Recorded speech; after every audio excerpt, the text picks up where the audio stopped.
Hello, everyone. Welcome to Leadership Talks. Leadership Talks is a podcast for emerging leaders who are on a path of transformation and are looking for ideas from leaders who have gone through the journey. Every week on Leadership Talks, we invite leaders and emerging leaders to share their self leadership journey. Today, on this episode, Mr. Ram Ramakrishnan and I will be sharing with you a story of another leader who has gone through this journey. Over to you, Ram. Thank you, Kiran. So we have the privilege of having Ms. Madhu Chandrika, visual storyteller, entrepreneur, TEDx speaker, Fortune Global Woman Leader, Deloitte Leadership Club honorary member to be part of this leadership talk. Since 1995, Madhu has been adding life to spaces through art and design. Her art and sculptures can be found all around India through her organization, Earthen Symphony. Welcome to this podcast, Ms. Madhu Chandrika, and thank you for joining today to discuss importance of customer focus in business. Thank you, Mr. Ram. Thank you. Thank you, Madhu, for joining us today. My So, pleasure, Madhu, Kiran. Thank you. you have an amazing story which you have gone through since 1995. And I'm sure many of our listeners today would want to know about the story of this amazing visual storyteller. Many of our art pieces can actually be found on places probably you as visitors have gone, whether it's the Manipal hospitals, the murals that you can see on those walls. So, Madhu, why don't you tell our viewers a little bit about your self leadership journey? Yes, so I started Urban Symphony when I was still in college. That was 1995. I studied art. I did fine arts from College of Fine Arts, Bangalore, and Urban Symphony was just a germ of an idea which was in my mind that I wanted to do something different. And during college is when I had my first pottery show in between years, between the fourth and the fifth year, just to be able to generate some money for financing my own project for the fifth year. That is how Urban Symphony was born when I made these potteries and put it up on sale. And for a youngster, having a pottery show and having everything sold was such a big high at that point that I decided I'm going to do something on my own going forward. So after the final year, mine was a typical garage story where I started Urban Symphony on graduation with the help of a friend's father who helped me get a garage on rent. And Mhm. I did everything there from painting the walls, cleaning up the garage, everything myself. And I had no concept of employees, nor did I know exactly what I'm going to be doing, but I knew this is my place.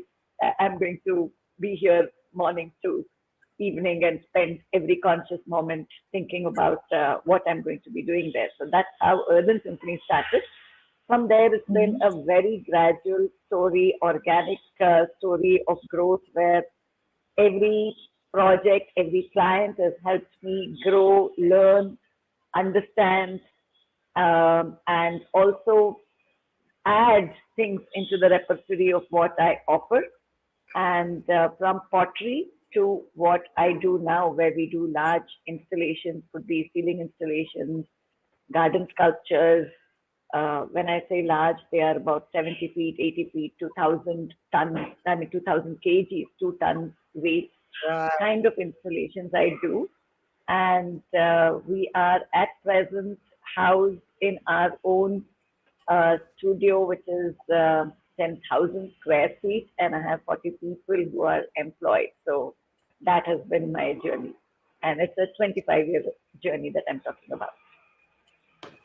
Thank Madhu, you. I'm going Thank to you. say one thing, that this story of starting in the garage, I'm sure is going to be an inspiring story again for many of our viewers, probably based out of India or other places, because taking that one step forward, being bold in that decision that can I actually do something, is something that you want to hear from someone else who has gone through the journey. And when they have done it and have actually grown organically, as you said, it probably gives a lot of inspiration to many of our emerging leaders who are still scared to come out of that comfort zone. They're looking for that steady job, and you did not look into that. So, Yeah. yeah, I think that was very nice that you've shared with us about your story. Over to you, Ram. Thank you, Madhu. That was an inspiring because I remember when you said garage, I worked in HP. HP also started in a garage and it became a big corporation at a later point of a time. So my next question to you, Madhu, is you are a visual storyteller. Definitely everyone knows. I've been seeing that. However, many times it might be difficult for people to understand what you are visualizing.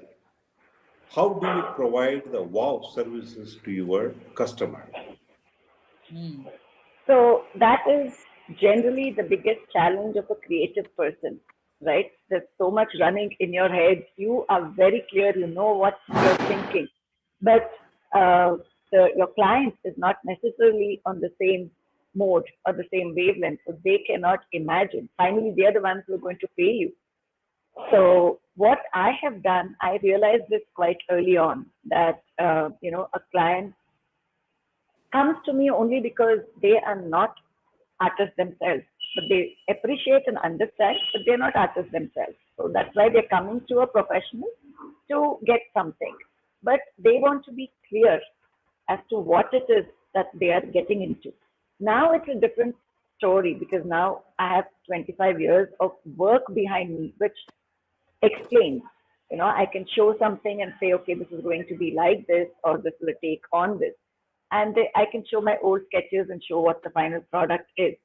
But initially, when I started off, I made sure that I developed ways and means, or I would say I developed certain protocols into my process of design and delivery such that my clients know exactly what they're getting.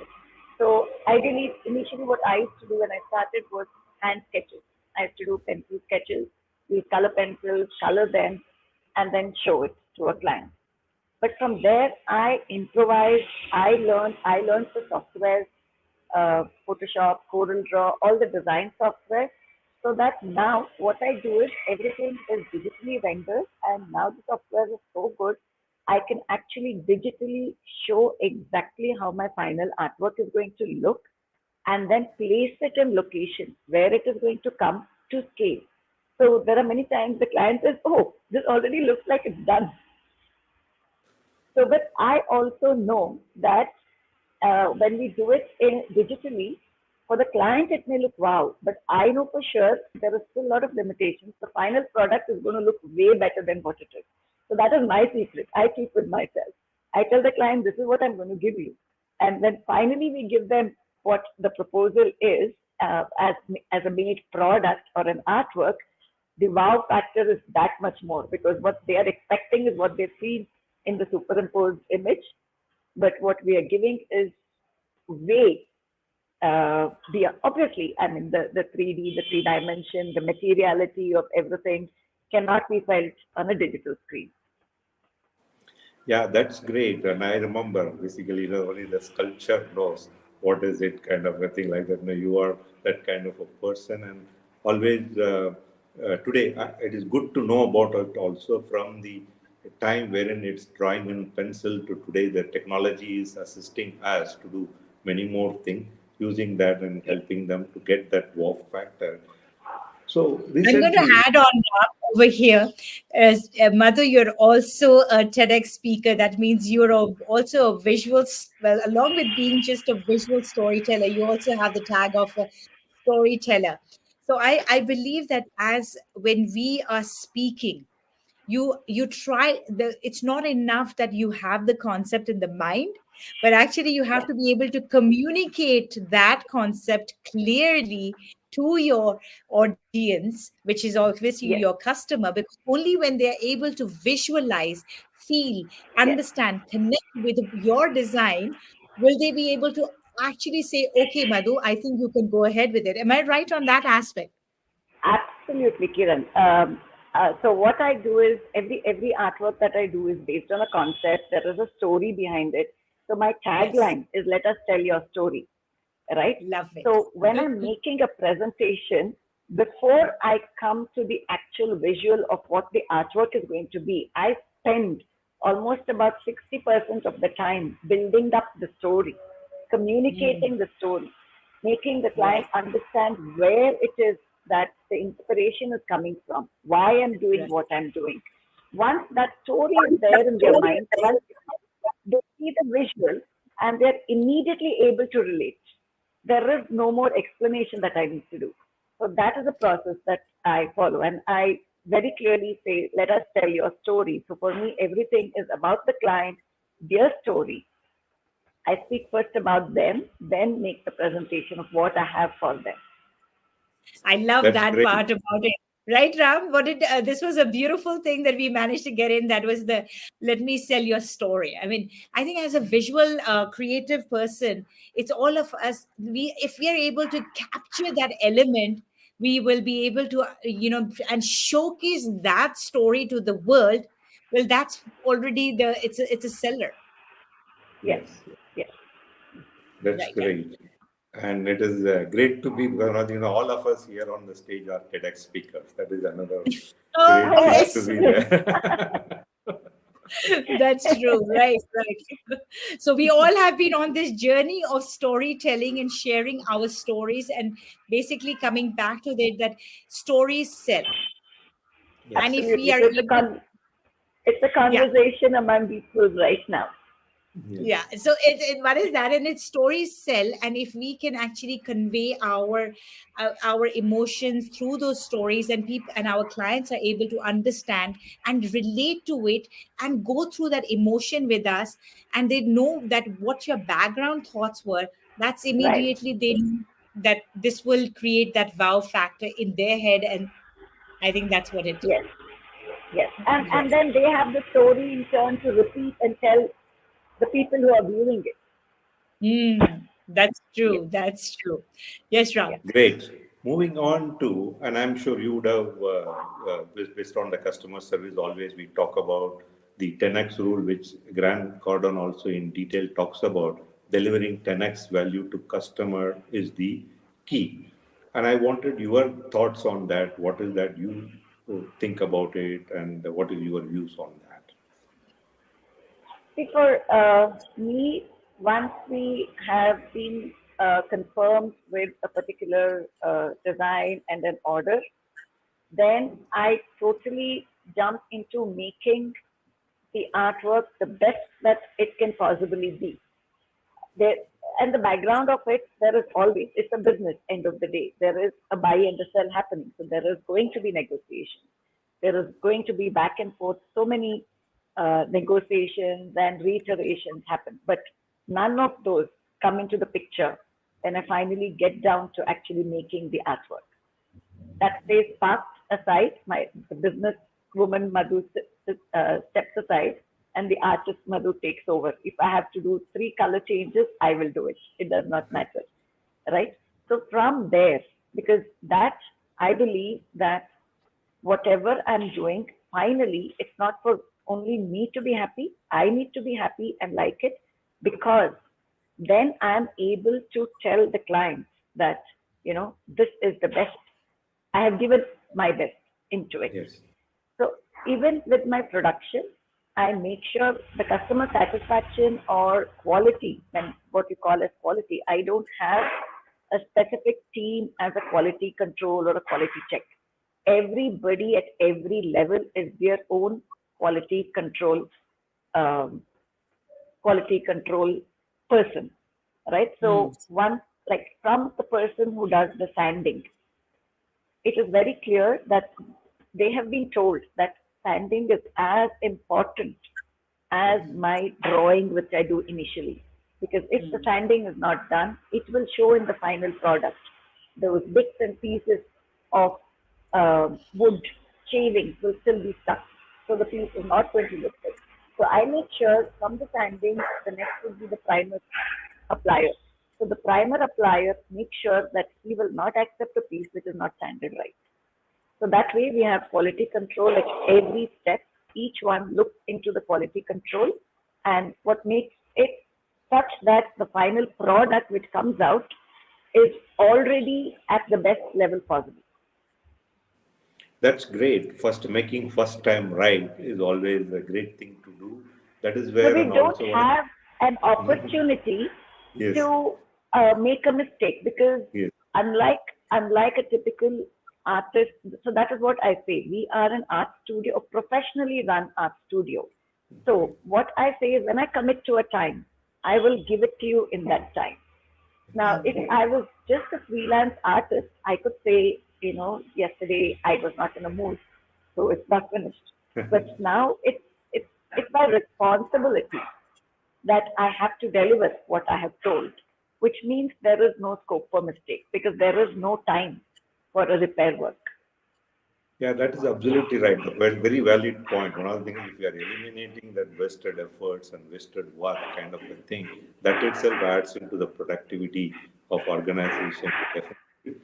And doing it right first time is something culture which is to be built and which you have built. Very happy about it. Over to Kiran.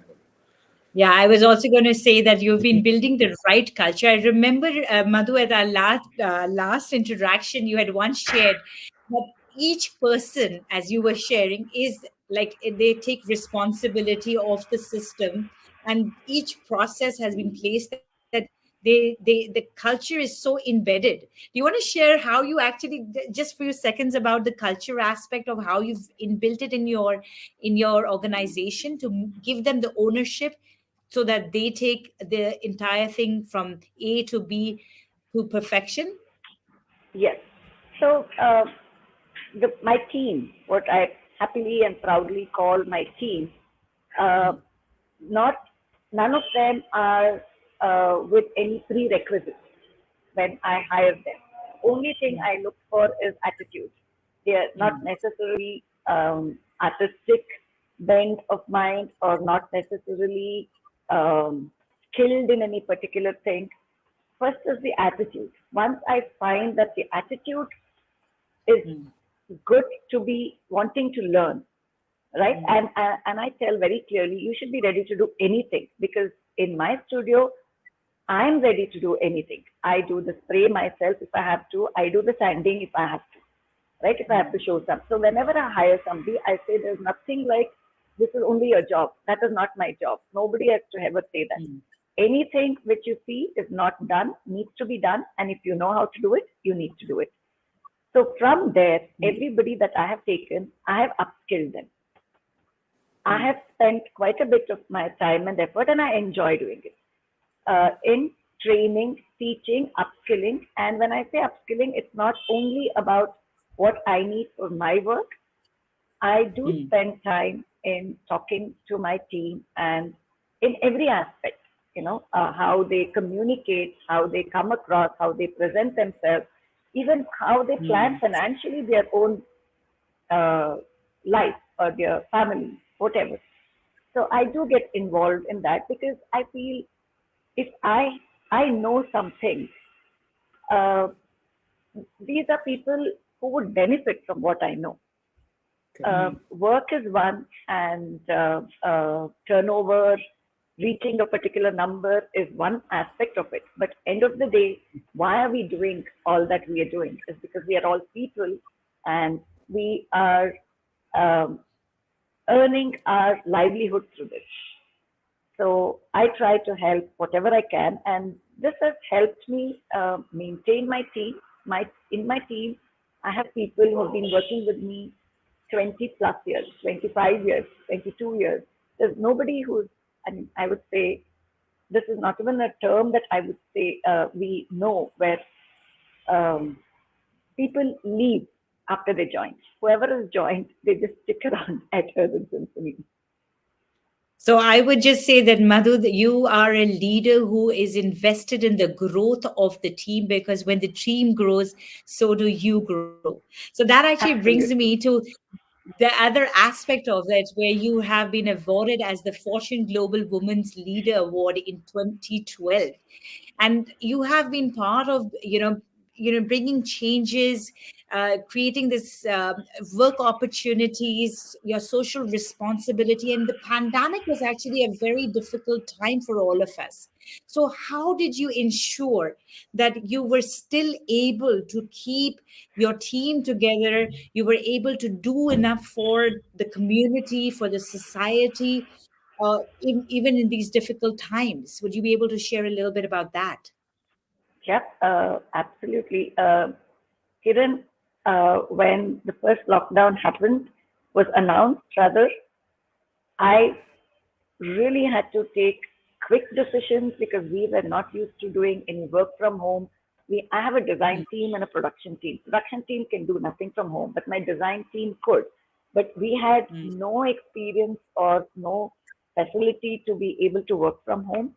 But mm, as scared as I was that, the kind of work that I do, at that point, I thought this would be the first thing which would get cut from everybody's budget. So how would we, mm, I was scared that I have 30 people in the production. So 10 in my design and 30 in the production. And they are all breadwinners, sole breadwinners, and there was no way that they could survive without a monthly salary coming into their pocket. So that was my biggest first worry. But I don't know. I think it's just um, the universe coming together to make things happen. But we got our biggest. So immediately the pandemic, we were able to actually do one of our biggest projects, which was for Biocon. We did the whole design from work from home. And during the lockdown, we did the full design. It got approved. And as soon as the lockdown was open, that was our biggest order to till date, single order biggest, where my whole team worked so hard to make sure that we were able to put it up in 4 months that I had planned, and that was enough to keep us afloat. I don't know, my whole worry vanished. My only worry was just to make sure my team is strong and able, and we are able to complete the project. I made sure as soon as the vaccine was announced, I got everybody in my company. I paid, got the vaccination. I said, I'm not waiting for anything. Everybody gets vaccinated and we come to work. So that is how, and after the first lockdown, this is what happened. And then after that, you won't believe, during the lockdown and the pandemic and all that, I actually took a step, a decision to put up a new workshop. That was a big expense, but which also helped was my team was free. So we did the whole design and the interiors. My own team put it up. The carpentry was done by us, everything. So we again managed to get work for the people when there was not much happening from outside. So it kept us afloat. And by the time, and I strongly believe when we when you have the time, it's not like you just wait for work from outside to come in. If there is nothing much happening outside, you spend it all inside to upskill, do up, get better. Because when you come out, you are so much better than everybody else, and you are ready and open-handed to accept whatever orders that would come through. So I think that is what works for us. We are in a bigger space, and in just 2 months now, we have already locked in so many more orders than we would have expected the same last year. So we are on a growth path again.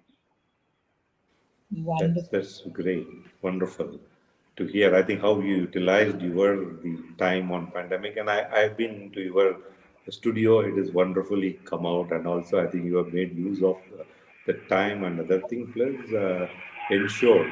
things moves. How does that Right. used to be done? And that is what all of us in the pandemic has taught a different kind of a lessons, and each one has learned our own lesson. That is a great thing. Absolutely. So before we move on, one of the things what I thought is, uh, what would your closing message to emerging? Like we all work with emerging leaders, and they will all be looking at what is that they need to do. These emerging leaders are they are in the mid of their career and wanting to grow and move up and set it up and kind of a thing. What kind of the message as a entrepreneur you started from the entrepreneurship and continue with that and flying colors with 25 years? What is that one some messages which you would like to leave with? From my experience, I can tell you that build people, invest in building people, let them grow, give them wings. You be a leader from the back, right? Push them. So this the building that I told you we put up, I did the design, but the whole onus of getting it done and happening was just my team, right? And they are not professionals in putting up the building. So what I learned is that grow your team, give them wings, but be there, push them from the back, give them, but any time when if there is an issue and they are stumbling, be ready to run front, go front, and take it over from there. You know, Mm, mm, uh, mm. give them that freedom to explore, try, learn, but be there from the back. But whenever you feel that it's needed for you to be the torchbearer, don't be afraid, go back. You know, That's so a you great could, message. I very well relate. Even one of my earlier bosses also used to tell, saying that go and experiment. Something goes wrong, I'm there. Something goes good. It is a great. That's what we learn from there.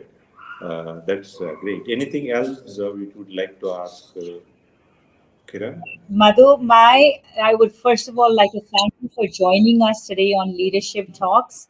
I'm sure our leaders and emerging leaders who have been our listeners have taken a lot of takeaways from this session on the importance of customer focus. But for me, your story of starting in the garage is like be a risk taker.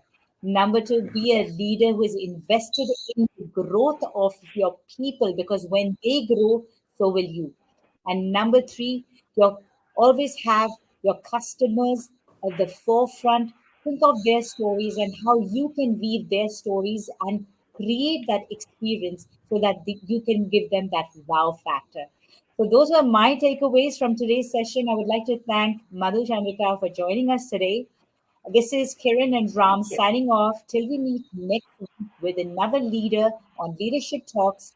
Follow us on Spotify and Apple Podcast, and also follow our Facebook page, Leadership Card. That's all from our side. Thank you, Madhu.